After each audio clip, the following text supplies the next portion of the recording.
Why, hello everybody, and welcome back to my channel. Today, we are going to do a tier ranking of all of the fiction books that I read in 2022. So I read a total of 49 books in 2022, and 22 of them were fiction. So I've ranked them all, I've put any awards they've won, what their Goodread rankings is, and then what I gave them in terms of stars. So we can kind of go over those and let's get started.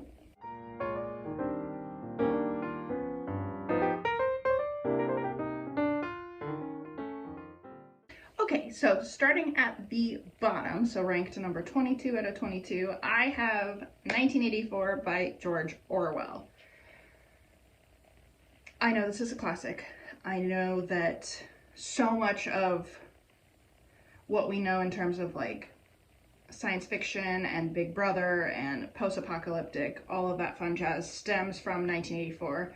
I hated it so much. The main character was so dumb, like he was just so unlikable, and I just couldn't get around. It is not a long book, and it took me so long to read through it. So long.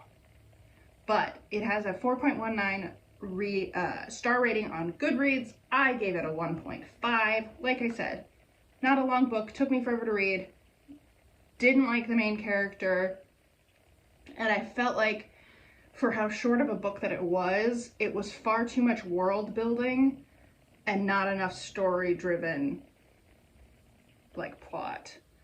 Had the book been longer or like had less world building, I don't know. I don't want to say less world building because the world was interesting that we were thrust into, but it was just really hard to be connected to anyone in the story when the book was so short and 90% of it was just setting up the world. And like I said, main character was not likable enough that I felt bad for him in any of the situations that he was placed in. So yeah. Alrighty, next on my list I have Tony and Susan by Austin Wright. This was a book club pick for my book club in 2022. And I hated it so much. This is, if you know the movie Nocturnal Animals, this is the book that Nocturnal Animals is based off of. It is about a woman named Susan. She receives a manuscript for a book that her ex-husband wrote. And in the book, the way this book is written is it bouncing back and forth between Susan reading the book and then the plot line of the manuscript, which is an interesting concept. The way that Susan is written is really dumb, and like the way that the women in this are written, and it's a very traumatic, the manuscript is very traumatic, and so there's like the main character of her ex-husband's book, the female main character in her ex-husband's manuscript, it is alluded that she looks like Susan, and like she acts like Susan and all this stuff, which if you know the movie, so Jake Gyllenhaal plays both her ex-husband and then the husband in the manuscript. So again, alluding that they are the same person. And then Ilsa Fisher plays the wife in the manuscript, whereas Amy Adams plays the ex-wife in real life. So like, again, those two are commonly associated with each other and they look very similar. And again, it had potential, but one, it's like 365 pages, and the manuscript, it's sad and dramatic, but then because it is broken up into the flip side, it's hard to really stay in the story because you're constantly pulled out of it to get Susan's perspective. And again, I did not like the way the women in the storyline were written. It just didn't seem very realistic to me. So it has a 3.19 on Goodreads. I gave it a 2. I did not like it. The only reason I still have it is because the cover is all janky and I didn't want to sell it to anybody else with the cover looking like that. So it'll just stay on my shelf. Right, next on my list, I have the Dictionary of Lost Words by Pip Williams. This was another book club pick, and the description of it sounded really interesting because it's basically, so it's about this girl Esme, and you watch her grow up, and her father works in a scriptatorium, which they are collecting words for the Oxford English Dictionary. So they collect all these words and they sort them, and then they are creating the English dictionary, and it takes place in like the 1900s. So the concept sounded really interesting. The execution, however, was just not there for me. You watch, like, the whole book takes place over the entirety of Esme's life. So you kind of watch her grow up from a little girl and then all the way till the end. But it was just so boring. And it just didn't feel like there was a purpose for the story. It didn't have like this driving force. There was like allusions to like feminism and talking about like suffragettes and all of that stuff. And then like obviously World War I, World War II, but it just, the storyline wasn't compelling enough to make reading it worthwhile, if that makes sense. It's got a 4.07 stars on Goodreads. I rated it at 2. Not my favorite. Alrighty, next on my list is The Other Woman by Sandy Jones. This is another book club read. This was our first year doing the book club last year, so we were kind of trying to find our stride of like what we like to read, what we don't. This one was not a solid one for me. Basically, it's about this woman, Emily. She meets Adam, they fall in love, blah, blah, blah, romance. Then she meets Adam's mother, and everything kind of goes to hell in a handbasket because Adam's mother is horrific. It's supposed to be like this domestic suspensey thriller. I was just annoyed the whole time. And I don't know if this is just me personally, but when I see things like horrible mother-in-laws or stuff like that, I immediately am like, I would leave. Like, there's a certain point of what I could handle, and if my significant other is not going to stand up for me at all, then I'm gone, because I'm not putting up with this. And the amount of stuff that she puts, and then when you find out the twist in it, it just doesn't make sense for the actions that the characters took beforehand, where there was so many easier solutions. It's just stupid. So it has a 3.76 on Goodreads. I gave it a 2 again. It had interesting moments, but overall, not my favorite. Alrighty, next on the list, I've got The Yellow Wallpaper by Charlotte Perkins Gilman. This copy is The Yellow Wallpaper and then like some of her other stories because it's a short story. I liked the concept of it.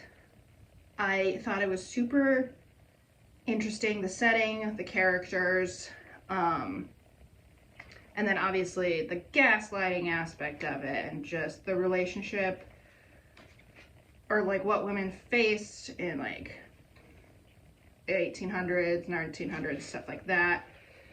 It was just kind of boring. I mean, for a short story, you usually expect it to be kind of like quick paced. It was fine. Wasn't horrible, wasn't great. It's got a 4.12 on Goodreads. I gave it a 3. Again, not bad, not my favorite. Alrighty, next on my list, I have The Couple Next Door by Sherry LaPena. It was a thriller. It's the nominee for Best Mystery and Thriller from 2016 for the Goodreads Awards.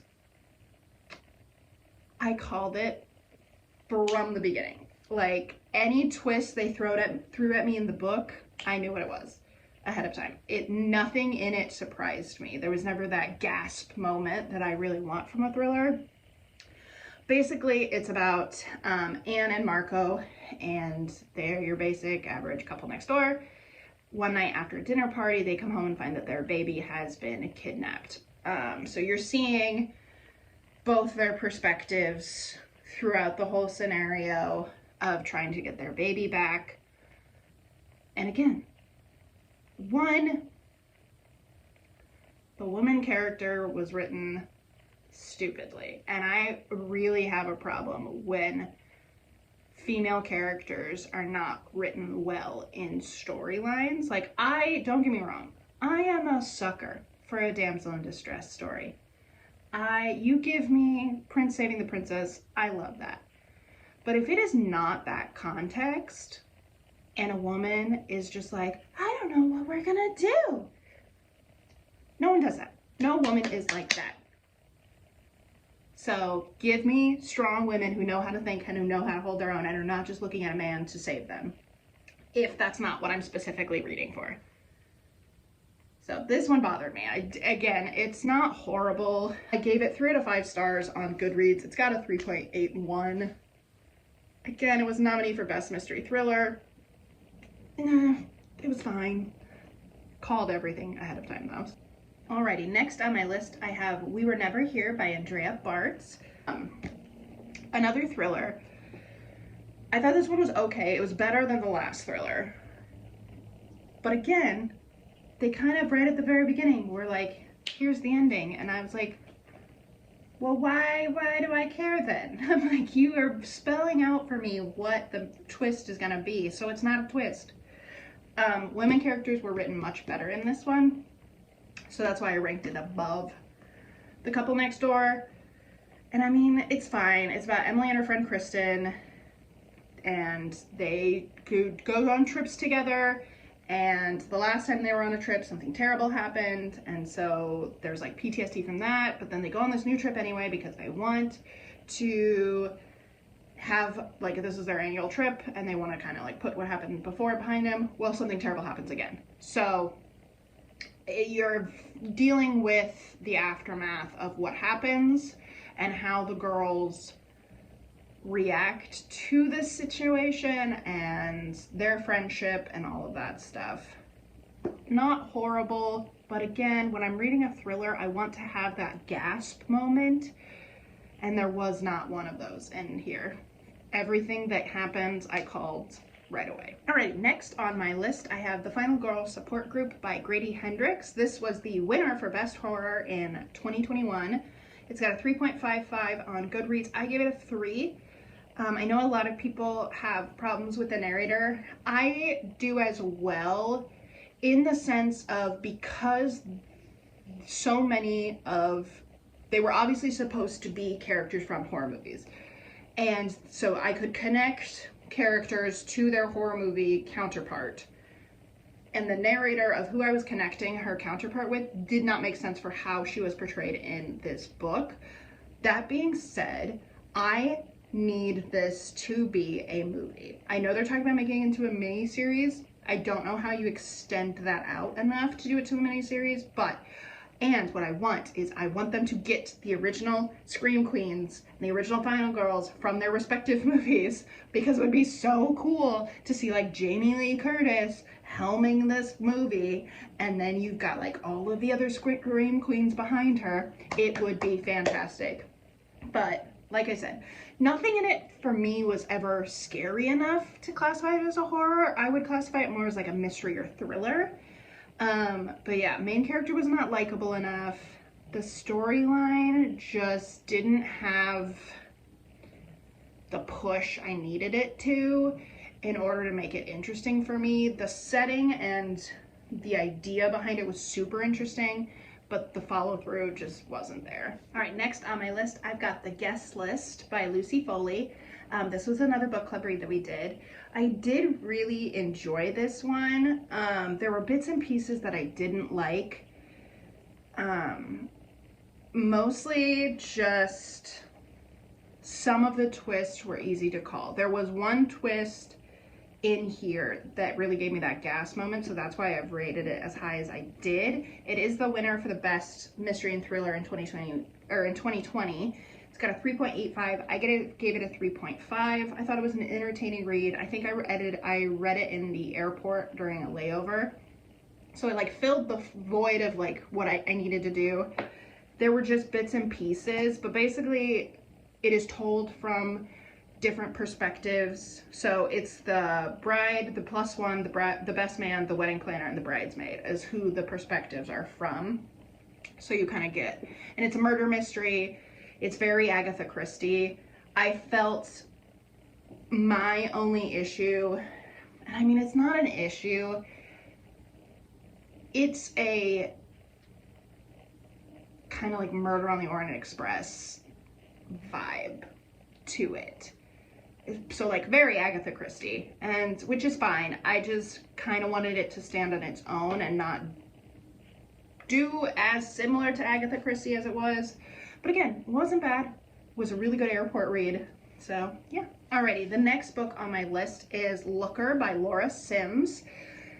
This is another thriller. I enjoyed the setup of this one a lot. It's very like Rear Window, Woman in the Window kind of vibe to it. It's about a woman who lives across the street from an actress, and she's basically just watching this woman live the life that she wants.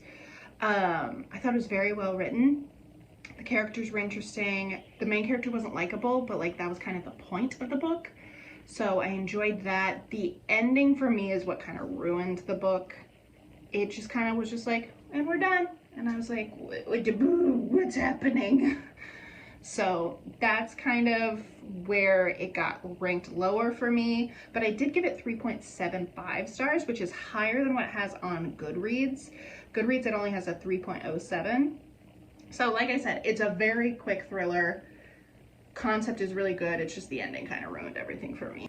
All right, next we've got The Last to Vanish by Megan Miranda. This was another book club read. I really enjoyed this one. I liked the setting. It's set in like the mountains and people are going missing, which is horrifying. But it's about the main character, Abigail, and she runs like the lodge. And so she is very aware of like all the people going missing because it's a smaller town. So when these people go missing, she has interacted with them at some point. But she herself has like mysterious backstory issues that we like unfold throughout the book. It had really good twists. There were a couple twists that I did see coming, so that's why I kind of rated it lower-ish. It's number 10 because we're in the top 10 now. But yeah, I gave it a 4. It's got a 3.58 on Goodreads, but I thought it was a really good mystery thriller, and the ambiance of just like being in this like small mountainside town just felt real good and cozy, even though it was kind of creepy. Alright, next on the list is Northern Spy by Flynn Berry. This was another book club read, and I enjoyed this one. It takes place in Ireland. It is about Tessa, who is a producer at the BBC. She's just had a baby. She's really close with her sister, and then one day she is approached by the police, and basically they tell her, your sister is working with the IRA, and it's her kind of dealing with that, trying to help her sister, trying to help the police figure out what's going on. So it's kind of a thriller, but kind of a drama. I thought it was really good. The ending is not great in terms of what I was hoping for, but it is beautifully written. It's a beautiful family drama, and just the connection she has with her sister is really great. So it has a 3.71 on Goodreads. I gave it a 4.25, but I thought it was pretty good. All right, next on the list, I've got The Wife Upstairs by Rachel Hawkins. This was our very first read that we put together as a book club. I really liked it. It's a mystery thriller. It is the nominee for Best Mystery and Thriller from 2021. Goodreads has a 3.76 stars for it. It is a Jane Eyre retelling, which I did not realize when I read the book because I have never read Jane Eyre. But my friend who was in the book club with me also loves Jane Eyre. And so she's telling me all about how the connections go together. So I have added Jane Eyre to my TBR since then so that I can kind of really understand all the connections. But it is set in the South and obviously modern times. But it was just really good. And the thrillers, like the thriller aspect of it was really good. And the ending was so good. And like Jane herself was so well written. I give it a 4.25 stars. I thought it was really good. Alrighty, we are into the last 7 books, and all 7 of these books I rated 5 stars. So it was really hard to tier rank them. But coming in at number 7, I've got The Lost Apothecary by Sarah Penner. This was a book club pick. and I was kind of hesitant when I started it. I thought it looked interesting, but I'm always hesitant with dual timelines because one of the narrators is modern time, one of the narrators is Victorian time. But oh my gosh, this was beautiful. It was the nominee for Best Historical Fiction and the nominee for Best Debut Novel in 2021. It was so good. I actually read this while I was in Yellowstone with my family. So like when we'd come home from hikes and stuff, I would pick this up, and it was such a cozy read, and it was so well written, and I loved all of the characters. I loved the dual timeline with how she did it. It just across the board was so good. So it's about Nella, who runs an apothecary shop, but she also sells poisons to help women in bad situations to get out of them. And then in modern times, we've got Caroline, and she has come over to England. It's been her dream to come to England, and she's faced something traumatic back at home, so she's kind of running away. But then she stumbles on to the apothecary shop and is just trying to figure out what happened and who ran this mysterious apothecary. But yes, it was so good. Goodreads gave it a 3.76. All right, next on my list, I've got The Midnight Library by Matt Haig. It was the winner of Best Fiction in 2020, and Goodreads gave it 4.02 stars. This book was beautiful. I immediately called my mom and I was like, Mom, read this. It is so wonderfully written, and the concepts of it are beautiful. It's kind of got like It's a Wonderful Life-y vibes to it. But basically, the Midnight Library is a place that you can go and you can pick different lives to live in terms of like what would have happened if you made this choice instead of this choice. And so we get this girl who is in the library, and she's going and picking these different choices. So we get to see all of her different choices, but it's about appreciating your life, and just, I can't say enough good things about it. It is so good. All right, next on my list, I've got In 5 Years by Rebecca Searle. This was another book club read. It was the nominee for Best Romance in 2020, and Goodreads gave it a 3.81. I started off this and I was not super into it. And I would not classify this as a romance, if I'm being quite honest. I think this is a drama, but I was sobbing the last 50 pages. It is so beautiful, but it's about this character, Danny, and her friend Bella. And Danny's life is going exactly the way she wants it to. She's very much like a meticulous person. And then one day she wakes up and it's 5 years later, and the person she's with currently is not the person she is with 5 years later down the road. And so then she goes back to present time, and she's trying to deal with what she's witnessed, what's going to happen, all of that. But it was so beautiful, and I absolutely adored this book, and I would recommend it to literally everyone. It is so good. You have to, like, the first part is rough because you're like, where is this going? But then, like, once you get into it, oh my god, it's so good. All right, next on the list is Every Last Fear by Alex Finley. I loved this book.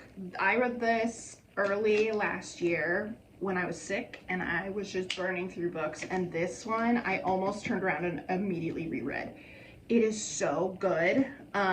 It is about, so Matt, a tragedy strikes him, and so it's him trying to figure out what happened, and just, we get multiple perspectives on, it's like a detective story almost. You're trying to figure out what happened, why it happened, all of that stuff, and the ending had me bawling. For context, I called the twist very early on, but with how well written this book is and how lovable all of the characters are, I still gave it a 5 stars, even though I knew the twist pretty early on of what was going to happen. But man, it is so well written, and the main character is so beautifully sad, and just the depth that you get to see him go through this tragedy, and like, just, oh my god, I can't, it's just so good. All right, we are down to the top 3 books of 2022 for me. These three were so hard to rank because I love them so much, and I am looking forward to rereading all three of these. But the first one is Imaginary Friend by Stephen Chbosky. It is the Goodreads Award nominee for Best Horror in 2019. When I tell you, I read 400 pages in one night. I'm not lying. That's how good this book is. This book is 700 pages long, and I flew through it because I just needed to know what was happening. It has very Stephen King vibes, but also like Stranger Things vibes. I also read the main cop character definitely as David Harbour. Like, I was reading this as it was Hopper from Stranger Things. But the twist, I was not expecting there to be a twist in a horror book, but man, it came out of nowhere. And it was so beautiful, and I just need to go in. I think I might have gone in and like underlined some stuff already, but I just need to go in and underline some of these lines in this book because they are so good. But it's about the single mother, and she's running away from her past with her son, and then one day her son just goes missing for like 6 days. He goes missing for 6 days, and then he just comes out of nowhere, and then everything just kind of falls apart. But it is so good, and if you've ever read The Stand, it kind of has very similar The Stand vibes. But man, it is beautiful, and I'm so excited to reread it and tab it and just highlight all of my favorite quotes because it's so good. Goodreads gave it a 3.54 stars. Already, I've got Silent Patient by Alex Michaelides. It was the winner of the Best Mystery and Thriller in 2019 and the nominee for Best Debut Novel in 2019. This is the bar for all thrillers going forward. This is the bar. I just read a sequel, just as good. It's not a sequel, but like his second book, just as good. So good.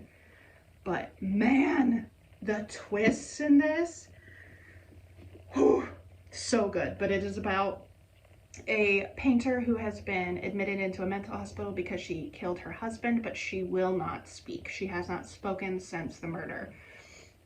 And then it is about her psychotherapist trying to like break through to her and find out what happened. And so he's kind of doing like detective stories, trying to figure out what's going on, and you're bouncing back and forth between modern time and kind of finding out the therapist's backstory. Oh my god, so good.